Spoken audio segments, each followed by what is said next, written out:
Hello students, अभी हम लोग प्रोबेबिलिटी पढ़ रहे हैं। अभी आपने प्रीवियस वीडियो में प्रोबेबिलिटी का इंट्रोडक्शन देखा था और उसके कुछ इम्पोर्टेंट कीवर्ड्स को आपने देखा था। अब हम उसको और आगे प्रोसीड करते हैं। ओके, हम लोग क्या पढ़ रहे हैं? प्रोबेबिलिटी।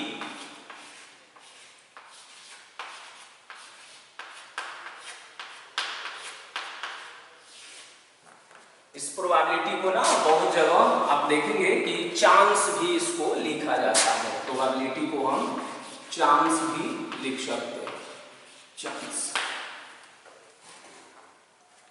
ओके, तो प्रीवियस वीडियो में हम लोगों ने सैंपल स्पेस पर फोकस किए हुए थे। सैंपल स्पेस को हमने समझा था और उसका एक कुछ सिंपल सा एग्जाम्पल भी हम लोग समझ रहे थे। ओके, तो अभी हम लोग सैंपल स्पेस से रिलेटेड कुछ और बातें करेंगे। ओके, तो एक अगर हम ये हेडिंग डालें कि if we toss 3 fair coins simultaneously,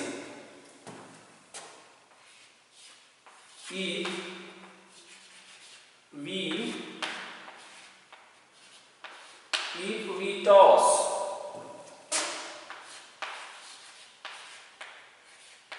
3 fair, if we toss 3 fair coins simultaneously,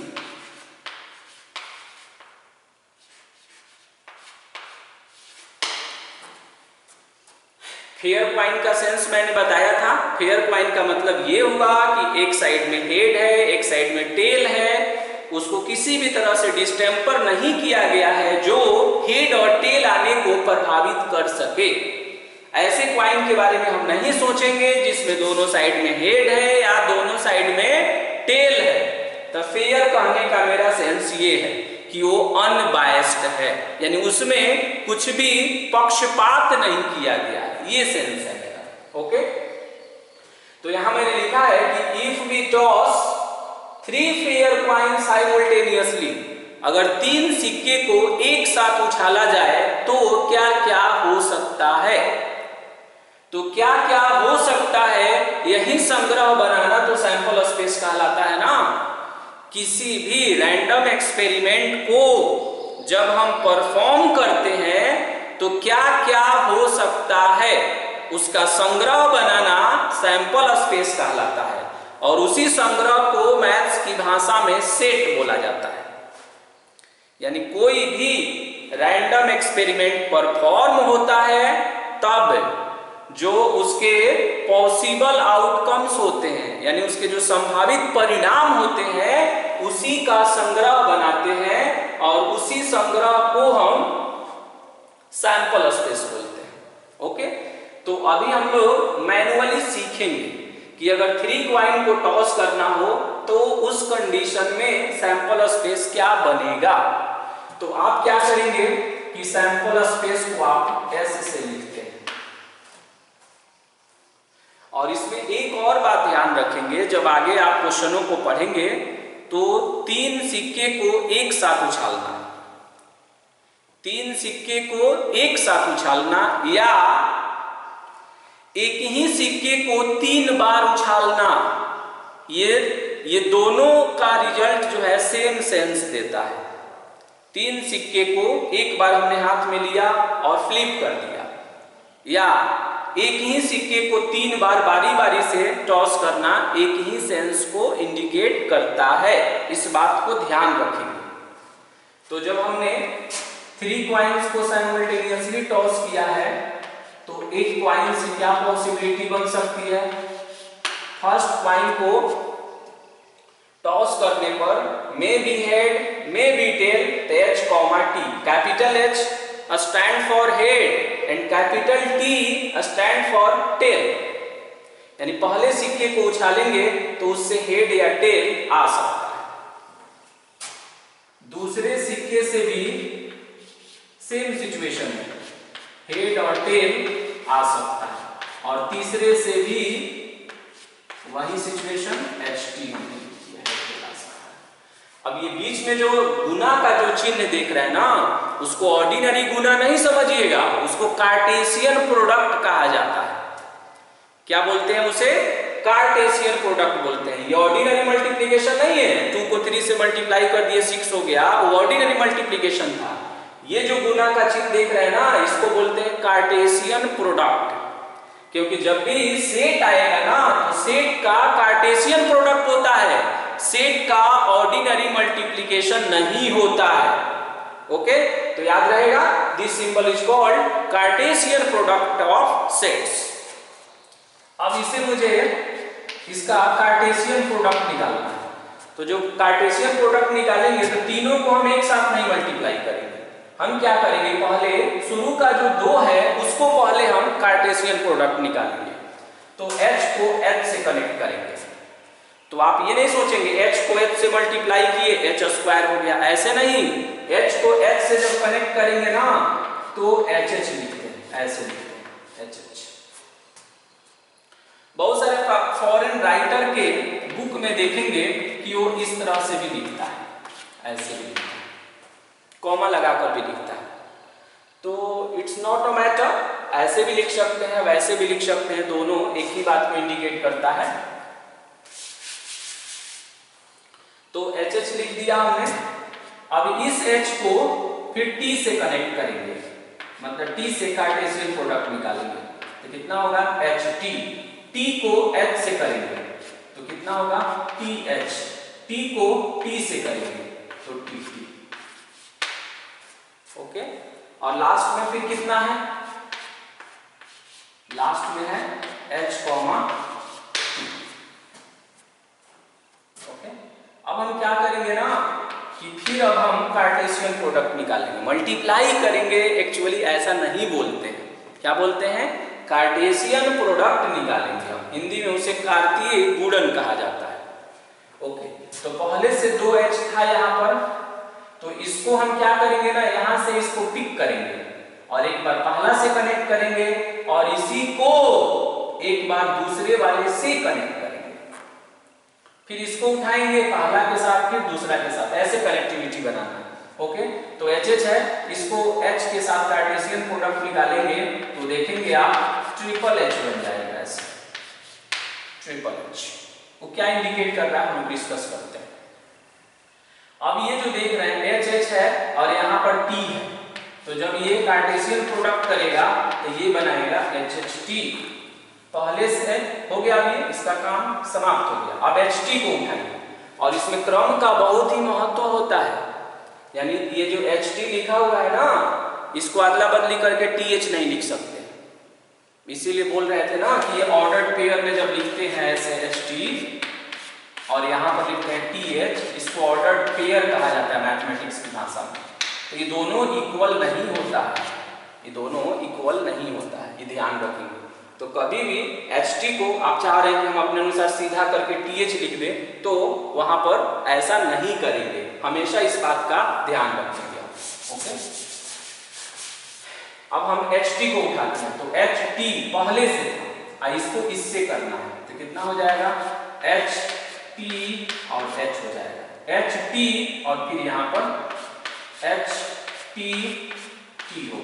अब यहाँ पर नहीं करेंगे और भी एलिमेंट आएगा, तो यहाँ से लिखते हैं TH पहले से था, H से कनेक्ट कर दीजिए तो THH, फिर हो जाएगा THT हो जाएगा।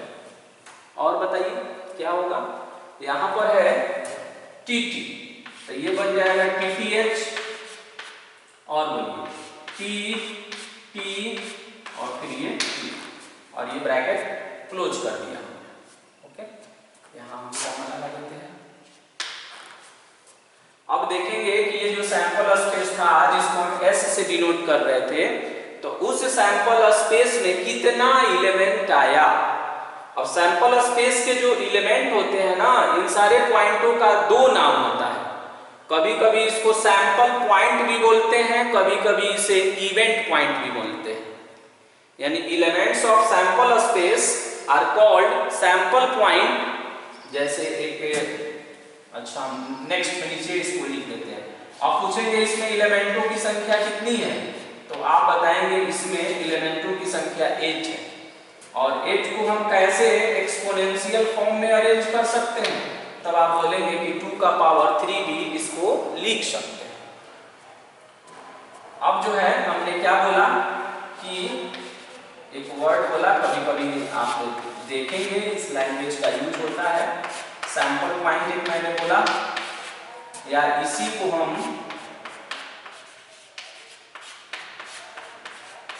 इवेंट पॉइंट भी बोलते हैं, सैंपल पॉइंट भी बोलते हैं और इवेंट पॉइंट भी बोलते हैं। तो सैंपल पॉइंट और ये जो इवेंट पॉइंट आप देख रहे हैं, तो क्या बोलेंगे कि the elements of sample space, the elements of sample space are called sample points या इवेंट पॉइंट्स। इसको शॉर्ट में क्या लिख देंगे कि the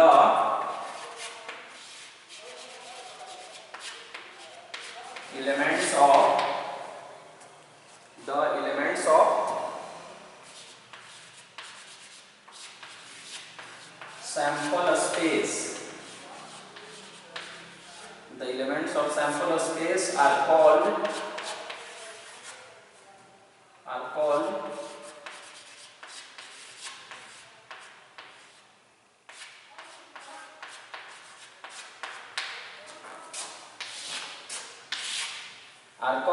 sample point. The elements of sample space are called sample point. तो इसके जितने सारे एलिमेंट होते हैं वो सब सैंपल पॉइंट या इवेंट पॉइंट कहलाते हैं। ओके, अब आते हैं कि इसमें जो हमने सैंपल स्पेस जो बनाया उसके अंदर में कितना सैंपल पॉइंट है, तो टोटल आप कहेंगे 8 है। हम कहेंगे कि किसी एक को आप एक्सप्लेन करके बताइए कि what do you mean by the word, What do you mean by the element TTH? TTH, तो उसका मीनिंग आप ये समझेंगे ना कि पहले वाले सिक्के पर आया टेल, दूसरे वाले सिक्के पर भी आया टेल, लेकिन तीसरे वाले सिक्के पर आया हेड।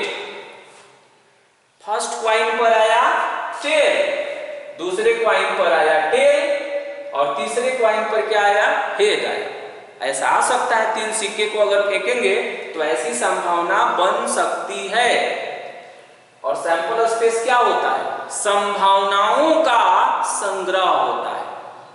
जितने सारे संभावित एलिमेंट्स हो सकते हैं उन सभी का संग्रह करना रहता है, यानी संभावित एलिमेंट्स के संग्रह बनाते हैं हम वहां।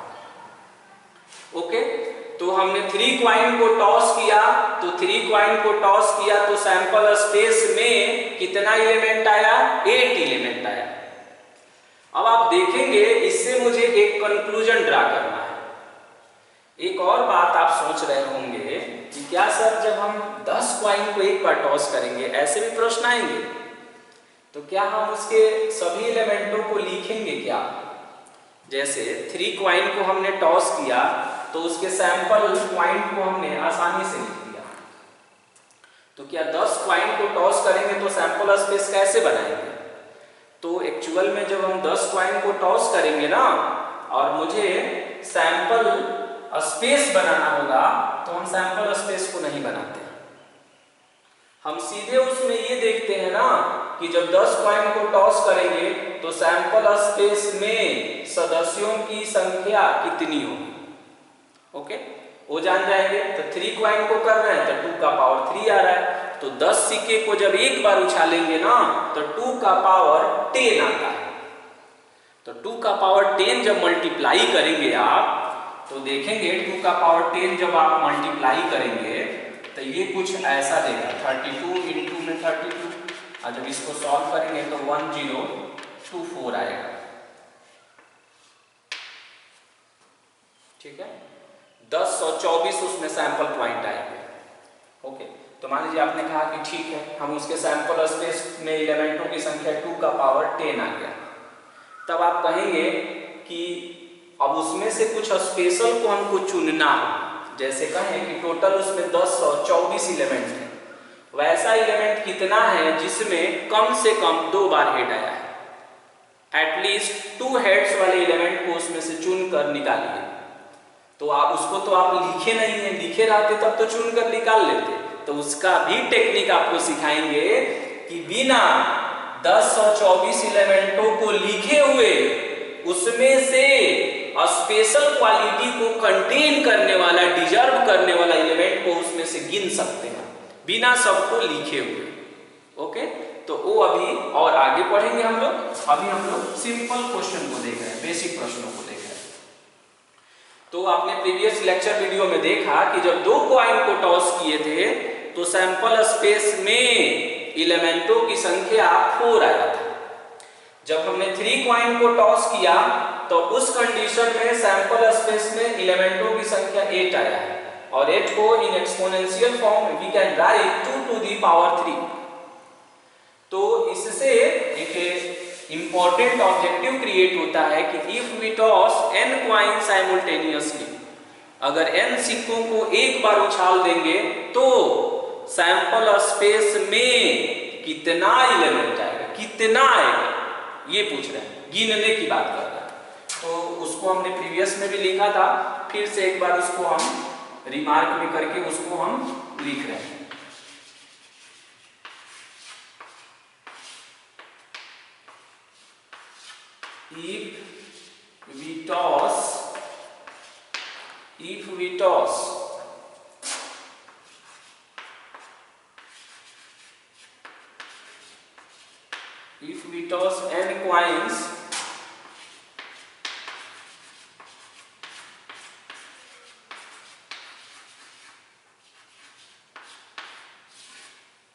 If we toss n coins simultaneously,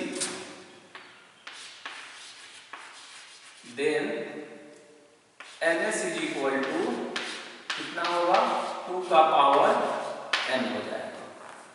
उसी तरह अगर कहेंगे कि 100 सिक्के को एक बार उछाला गया, ऐसे भी प्रश्न आएंगे, तो उसमें पूछेंगे कि सैंपल स्पेस में सदस्यों की संख्या कितनी हुई, तो 2 का पावर 100 लिख देंगे। ओके, ये हमको बताता है कि कौन सा पैटर्न चल रहा है। 3 सिक्के को उछाले तो 2 का पावर 3 आ रहा है, 10 सिक्के को उछालेंगे 2 का पावर 10 आएगा। तो n कॉइन्स को अगर हम टॉस करेंगे ना तो सैंपल स्पेस में एलिमेंटों की संख्या 2 का पावर n आएगा। ओके, अब कॉइन्स वाले एग्जाम्पल को हम स्टॉप करते हैं। अब कुछ दूसरा एग्जाम्पल हम क्रिएट करते हैं कि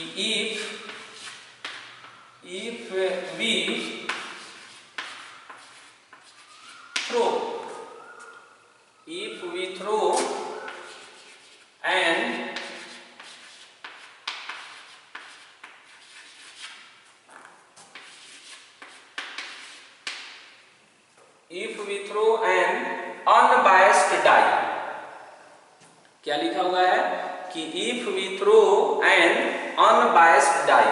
अब यहाँ एक वर्ड यूज है unbiased। कैसे कॉइन के पहले फेयर वर्ड यूज कर रहे थे, उसी तरह डाई से पहले, डाई मतलब पासा होता है, उसके पहले अनबायस्ड वर्ड ज्यादा यूज होता है। कभी कभी इसके पहले भी फेयर वर्ड यूज हो जाता है, वो कोई मैटर नहीं है, लेकिन सेंस दोनों सेम ही देता है। फेयर और अनबायस्ड का सेंस सेम है। अनबायस्ड का मतलब ये होता है कि जो पासा है ना, वो पासा जो है पक्ष, ये जो अनबायस्ड वर्ड देख रहे हैं ना, मतलब उसमें बायसनेस नहीं होनी चाहिए। इसका मतलब ये होगा पक्षपात नहीं होना चाहिए। तो पक्षपात नहीं होना चाहिए, इसका क्या अर्थ होता है, जैसे आप लूडो में जो पासा यूज करते हैं उसमें एक पासे को यूज करते हैं। ओके, तो एक पासे को जब आप उसमें यूज करते हैं तो उसका शेप कैसा होता है, उसका शेप जो है क्यूब होता है। कैसा होता है शेप उसका, क्यूब होता है। तो उसका शेप जो है क्यूब ही रहना चाहिए हमेशा। अगर मान लीजिए उसका शेप आप क्यूबॉइड बना देते हैं, क्या बना देते हैं, उसका शेप क्यूबॉइड बना देते हैं, तब वो अनबायस्ड नहीं रहेगा। एक ये हो गया। दूसरा, उसमें देखेंगे कि 1 लिखा रहता है। जब डाई की हम बात करते हैं तो उस पर एक जगह 1 आता है, फिर ऐसे 2 लिखा रहता है, फिर एक जगह 3 रहता है, फिर ऐसे देखेंगे उस पर 4 रहता है, फिर इस पर देखेंगे कि ऐसे करके 5 रहता है, फिर देखेंगे उस पर ऐसे करके 6 बना रहता है। अब आप क्या करिए कि इसमें 6 को मिटा कर इसके बदले में क्या करिए कि फिर 5 लिख दिए। तो क्या इससे पता लगा? इससे ये पता लगा कि उसमें 6 नहीं है और 5 को 2 बार लिख दिया गया। तो आप बताइए कि तब वैसे पासे को क्या कहेंगे कि वैसा पासा जो है त्रुटि रहित है या त्रुटिपूर्ण है?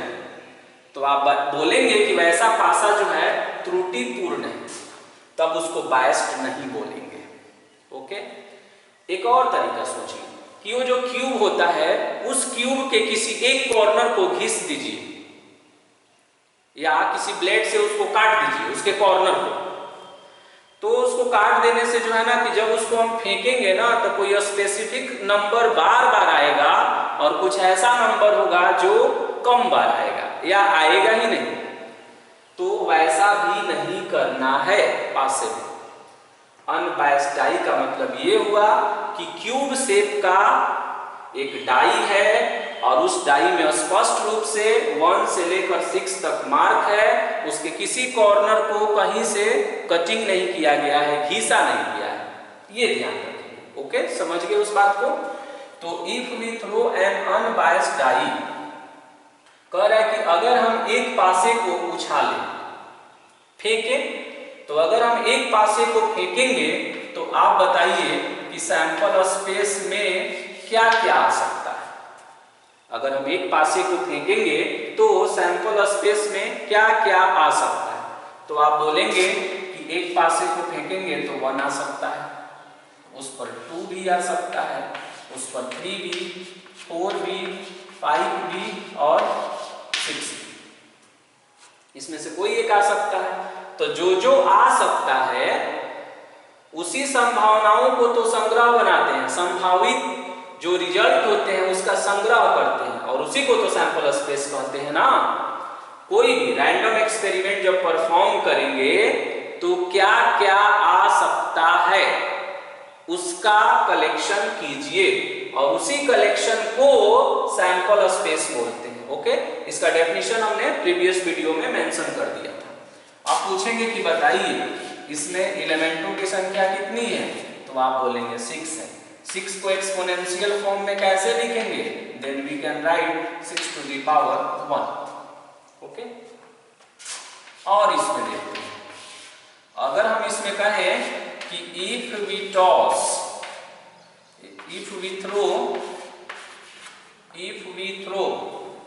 2 dice, if we throw 2 dice simultaneously,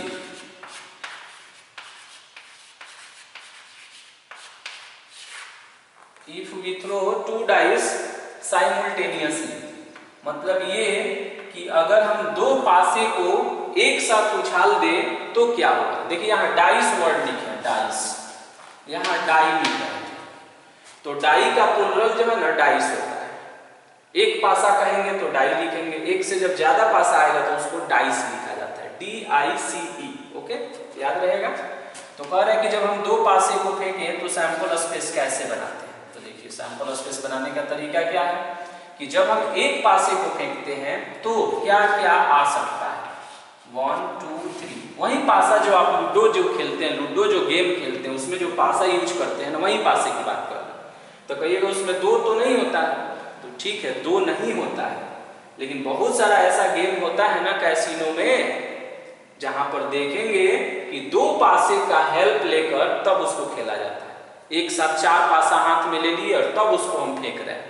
वैसे भी गेम होते हैं, इसीलिए कह रहा है कि अगर हम 2 पासे को एक साथ फेंकें तो देखिए 1 2 3 4 5 6। ओके, फिर 1, दूसरे वाले पासे से भी यही आ सकता है, 4 5 और कितना 6 आ सकता है। अब इसका क्या करना है, गुना नहीं करना है, इसका कार्टेशियन प्रोडक्ट निकालना है। तो जब इसका कार्टेशियन प्रोडक्ट हम निकालते हैं ना तो फिर ऐसे ही कर्ली ब्रैकेट क्लोज करते हैं। अब 1 को 1 से कनेक्ट करते हैं, कार्टेशियन प्रोडक्ट निकालते हैं। तो 1 को 1 से मल्टीप्लाई करेंगे तो 1 होता है, ऐसे नहीं लिखना है, ऑर्डर्ड पेयर के फॉर्म में लिखना है इसको, ऐसे 1,1। इसको बहुत सारे राइटर देखिएगा सिर्फ ऐसे 1 लिख देता है, बीच में कॉमा ब्रैकेट कुछ नहीं लगाएगा। ओके, ऐसे भी जैसे हेड टेल में हम बता रहे थे, बट ये ज्यादा प्रचलित है इसलिए ऐसे हम लिख रहे हैं 1,1। फिर अब 1 को 2 के साथ कनेक्ट करिए तो कितना आएगा 1, 2। फिर 1 को 3 से करिए कितना आएगा 1, 3। फिर कितना आएगा 1, 4। फिर कितना 1, 5 और ये कितना हो गया 1, 6। इस सबको ऑर्डर्ड पेयर कहा जाता है। इसके जो एलिमेंट्स आते हैं वो ऑर्डर्ड पेयर्स कहलाते हैं।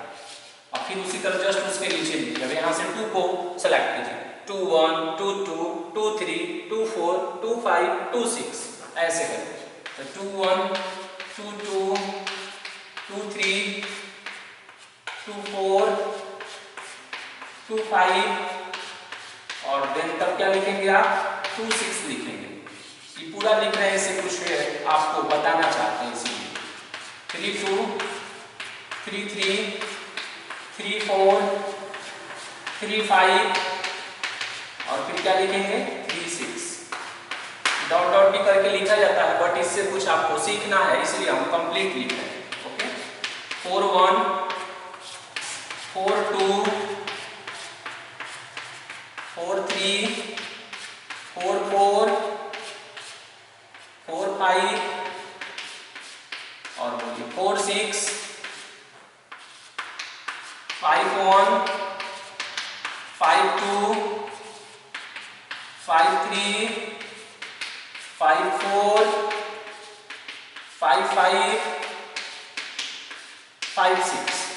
नेक्स्ट 6, 1, 6, 2, 6, 3, 6, 4, 6, 5, 6, 6 कर दिया हमने। ब्रैकेट इसका क्लोज कर दिया। अब जब हमने इसको ब्रैकेट से इनक्लोज करा, और हमेशा करली ब्रैकेट ही अलाउड है, यहाँ चाहेंगे तो किसी अदर ब्रैकेट को नहीं लिख सकते। क्यों? क्योंकि ये सेट है और सेट में यही ब्रैकेट हम यूज करते हैं, ये ध्यान रखेंगे।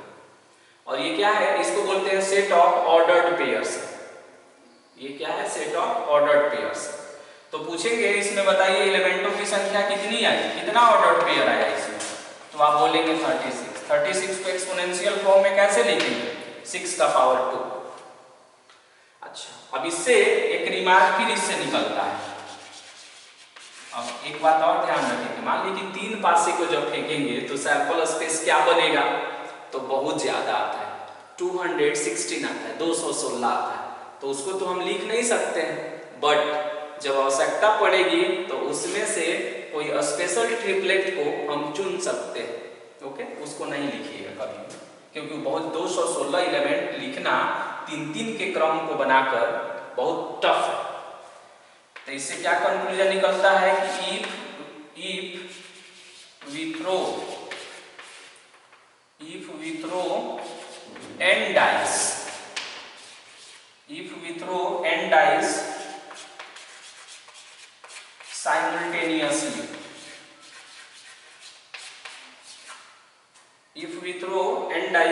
simultaneously, अगर n पासों को एक साथ उछालेंगे तो उस कंडीशन में सैंपल स्पेस में कितना एलिमेंट आएगा 6 का पावर n। कैसे 2 पासे को फेंके तो 6 का पावर 2 आए, उसी तरह। अब देखिए, अब ये जो हमने लिखा है, तो कभी भी जब आप प्रश्न बनाएंगे 2 पासे को फेंकने पर तो ऐसे ही लिखेंगे। एक लाइन में 6 लिखेंगे तो टोटल 6 लाइन बनेगा और टोटल 36 ऑर्डर्ड पेयर आएगा।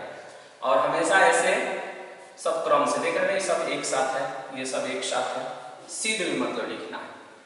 कहिएगा इससे क्या फायदे होने वाले हैं, तो फायदे होने वाले हैं, इसको डायगोनली मैच करें।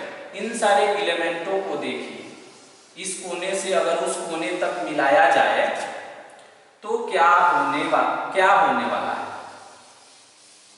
अगर सब सही से एकदम लिखेंगे सिस्टमैटिक वे में तो देखिए ऐसे, ये डायगोनली मिला दिए तो ऐसा एलिमेंट है। अब इसको ध्यान से देखिए, ये जितने सारे डायगोनली हमने इसको मैच कराया है तो आया है 1 1 2 2 3 3 4 4 5 5 6 6।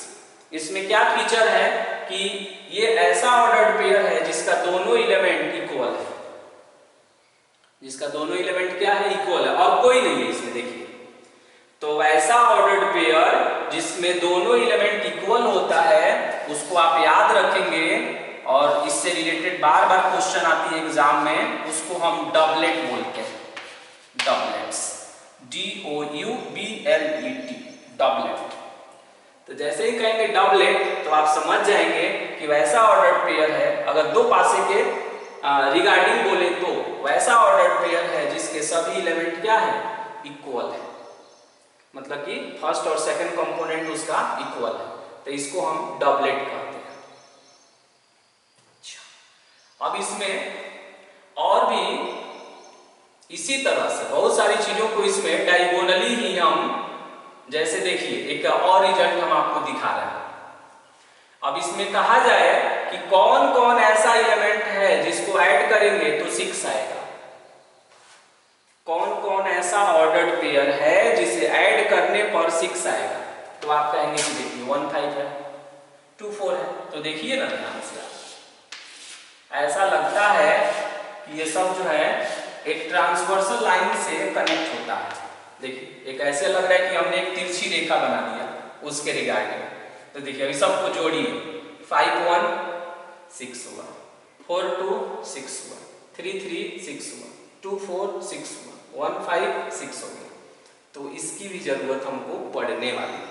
तो जब भी कोई कहे कि वैसे कितने एलिमेंट है जिसे ऐड करेंगे तो 9 आएगा, तो 9 आएगा, तो देखिए स्टार्टिंग यहां से हुआ, अब ऐसे देख रहे हैं ना, देखिए इन सभी ऑर्डर्ड पेयर को ऐड करेंगे तो 9 आ जाएगा। इस तरह से इसमें और भी बहुत तरह की चीजों को हम सोच सकते हैं अगर हम सिस्टमैटिक वे में लिखें तो दो पासे को जब हम फेंकेंगे तो डबलेट जो है कितना बनता है, तो डबलेट की संख्या टोटल 6 होती है। यहाँ डबलेट कितना होता है, टोटल डबलेट अगर हम कहें यहाँ कितना हुआ, तो टोटल डबलेट की संख्या कितनी है, 6 है। पूछा जाए कौन कौन है, तो आप बोलेंगे 1 1 2 2 3 3 4 4 5 5 6 6। ओके, तो ये जो है ना सैंपल स्पेस की मैजिक है। और भी हम इसमें देखेंगे, और भी अभी बहुत बातें हैं, अभी आपको सिर्फ बेसिक हम बता रहे हैं ना, ताकि आप समझ पाए पहले कि सैंपल स्पेस होता क्या है। ओके, तो नेक्स्ट वीडियो में आप देखेंगे कि और भी बहुत तरह की बातें इसमें बताई गई है।